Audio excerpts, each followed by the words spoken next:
ପୁଣି ଗଡ଼ିଲା ମୁଣ୍ଡ। ଗୁଳିମାଡ଼ରେ ବ୍ରହ୍ମପୁରର ବରିଷ୍ଠ ଆଇନଜୀବୀ ପୀତବାସ ପଣ୍ଡାଙ୍କ ମୃତ୍ୟୁ ହୋଇଛି।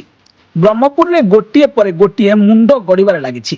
ବର୍ତ୍ତମାନର ଯାହା ଚାଞ୍ଚଲ୍ୟ ଖବର, ଦୁର୍ବୃତ୍ତଙ୍କ ଗୁଳିମାଡ଼ରେ ବ୍ରହ୍ମପୁରର ବରିଷ୍ଠ ଆଇନଜୀବୀ ବିଜେପି ନେତା ତଥା ରାଜ୍ୟ ଆଇନଜୀବୀ ପରିଷଦ ସଦସ୍ୟ ପୀତବାସ ପଣ୍ଡାଙ୍କ ମୃତ୍ୟୁ ହୋଇଛି। ଆଜି ରାତି 9ଟା ବେଳେ ପୀତବାସ ନିଜ ଘରୁ ବ୍ରହ୍ମପୁର ବୈକୁଣ୍ଠ ନଗର ଅଞ୍ଚଳକୁ ଯାଉଥିବା ବେଳେ ଦୁଇ ଜଣ ଦୁର୍ବୃତ୍ତ ହେଲମେଟ ପିନ୍ଧି ଏକ ବାଇକରେ ଆସି ହଠାତ୍ ଗୁଳିମାଡ଼ କରି ଫେରାର ହୋଇଯାଇଥିଲେ।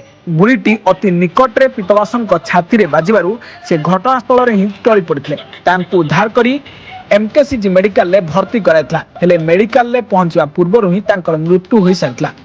ଏମକେସିଜି ଏମର୍ଜେନ୍ସି କାଜୁଆଲିଟିରେ ଡାକ୍ତରମାନେ ପୀତବାସଙ୍କୁ ମୃତ ଘୋଷଣା କରିଥିଲେ। ପୂର୍ବରୁ ପ୍ରଦେଶ କଂଗ୍ରେସର ସଦସ୍ୟ ମଜଦୁର ସଂଘର ଜିଲ୍ଲା ସଭାପତି ଭାବରେ କାର୍ଯ୍ୟ କରିଥିଲେ। ତାଙ୍କ ମୃତ୍ୟୁ ଖବର ପାଇ ମାନ୍ୟବର ଖଣି ବାଣିଜ୍ୟ ଇସ୍ପାତ ମନ୍ତ୍ରୀ ବିଭୂତିଭୂଷଣ ଜେନା, ବ୍ରହ୍ମପୁର ବିଧାୟକ କେ ଅନିଲ କୁମାର ସମେତ ବିଜେପିର ବହୁ ନେତା ଓ କର୍ମୀ ଏବଂ ଗଞ୍ଜାମ ଜିଲ୍ଲାର ଓକିଲ ସଂଘର ଆଇନଜୀବୀ ଏମକେସିଜି କାଜୁଆଲିଟିରେ ପହଞ୍ଚିଥିଲେ। ଖବର ପାଇ ପୁଲିସ ଘଟଣାସ୍ଥଳରେ ପହଞ୍ଚି ତଦନ୍ତ ଜାରି ରଖିଛି।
ଗଞ୍ଜାମ ଜିଲ୍ଲାରୁ ସନ୍ଦେଶ କୁମାର ସାହୁଙ୍କ ରିପୋର୍ଟ, ବ୍ଲାକ୍ ନ୍ୟୁଜ୍ ଓଡ଼ିଆ।